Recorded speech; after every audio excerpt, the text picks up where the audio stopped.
Tune in every Tuesday for High Society with your host, David Malmo Levine, here on Pot TV.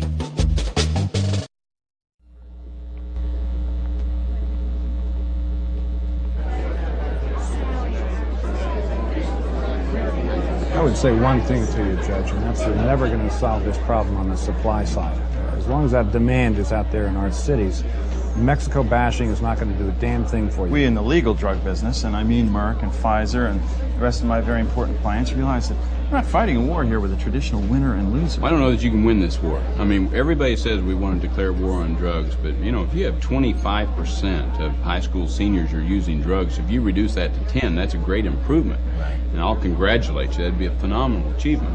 But you'd still have 10% habitually using drugs. I get a scotch and soda, please. The price of coke and heroin has dropped, but purity has increased. So all this law enforcement has really achieved is that kids get better stuff cheaper. The education and rehabilitation, prevention, that's not significant to these reporters. They want to see people in prison. They want to see the gory aspect of the drug problem. Thank you so much for sharing your point of view, and I look forward to this opportunity working with you. Well, call me, because I have a good bill on treatment on demand. I could use your help. Wonderful. Look forward to it. Thanks, great. Senator. If a judge or if a politician's willing to put a reefer in their mouth, I'll do a story on it. Right. Stand up and be independent, because I don't care who's president, I don't care who the members of Congress are, I don't care who you have to deal with. If you're independent, you use that bully pulpit right.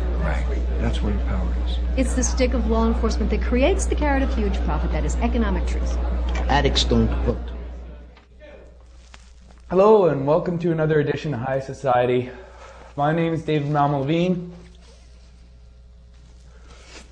and I'm definitely high. Today on the show, we're going to be talking about, cocaine trafficking, Hollywood style and reality style. We just saw a clip from Traffic, the award-winning Hollywood movie about the cocaine trade today, or about the drug war, really. It's filled with a lot of good messages about hopelessness and hypocrisy, but it really doesn't get into the nitty-gritty on the CIA and how they're moving most of the cocaine in. Now, to get a taste of that, we're going to dip into some Noam Chomsky talking in 2002 regarding the terrorism and terrorist attacks on America and how the rest of the world views those attacks. And when he got to Panama, he said, well, just like every other place in the world, they didn't applaud the terrorist attacks on America, but they said, hey, we're used to it. We've had terrorism on our country too. In fact, it was the USA that perpetrated the terrorism. That Chomsky can say it much better than I can. So we're going to cut to that and some clips on the Panamanian invasion, and then we'll have some more information on that right after this. On December 19th, 1989, while Panamanians were getting ready for the Christmas holidays, the United States was secretly mobilizing 26,000 troops for a midnight attack. The invasion was swift, intense, and merciless. When it was over, thousands lay dead and wounded, and the country was in shambles. Millions of U.S. tax dollars were swallowed up in 3 days of brutal violence.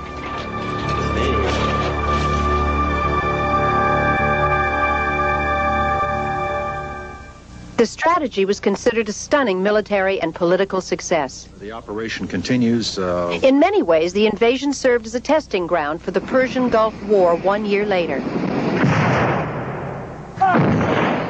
It is also an indication of the kinds of intervention the United States may undertake in the years to come. But still, big questions remain. What exactly happened during the invasion of Panama, and why? This is the CBS Evening News. Dan Rather reporting. Good evening. More than 20,000 U.S. soldiers and Marines launched their attack in the early morning darkness, backed by swarms of helicopters. As the invasion unfolded, Americans stayed glued to their TVs and newspapers for coverage. This But how much of the real picture did the media give them? This is CNN. The performance of the mainstream news media in the coverage of Panama has been just about total collaboration with the administration.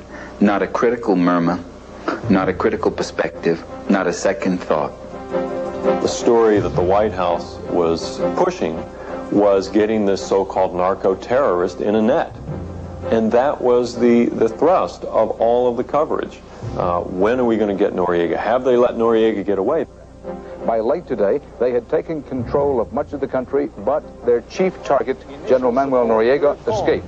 Manuel Noriega belongs to that special fraternity of international villains, men like Gaddafi, Idi Amin, and the Ayatollah Khomeini, whom Americans just love to hate. The White House announced a $1 million reward for his capture. And today, the Justice Department set up a hotline to take in tips on Noriega's possible whereabouts. That hotline number is... They focused on Noriega to the exclusion of what was happening to the Panamanian people, to the exclusion of the bodies in the street, to the exclusion of the number dead, to the exclusion of what happened to the women and children in that country during this midnight invasion. In Central America, up and down the region, again, if you read the press, the atrocities of September 11th were condemned, but with memories. So in Panama, for example, one of the least affected countries, the press condemned the September 11th bombings the way everybody else did, atrocities the way everyone else did, but pointed out we're not unfamiliar with it. And they referred to Operation Just Cause, George Bush the First, who invaded Panama and in one bombing raid, attacking a poor barrio, a slum, Barrio Chorrillo, according to the Panamanians, killed a couple of thousand people in one raid. Well, we don't know anything about that since, again, it's our crime, so we don't look at it. But the Panamanian estimates are approximately 3,000 people killed in one bombing raid in Operation Just Cause, which was, as you'll recall, an operation undertaken to kidnap kind of a minor thug whose crime was disobedience, not criminality. He had carried out plenty of criminal acts. He was kidnapped, brought to the United States after the U.S. vetoed two Security Council resolutions and carried out a few actions like the one I just described. He was tried, sentenced, he's now in jail for crimes that he committed while he was on the CIA payroll, almost entirely.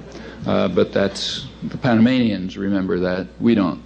And they remember it when they condemn the crimes of September 11th.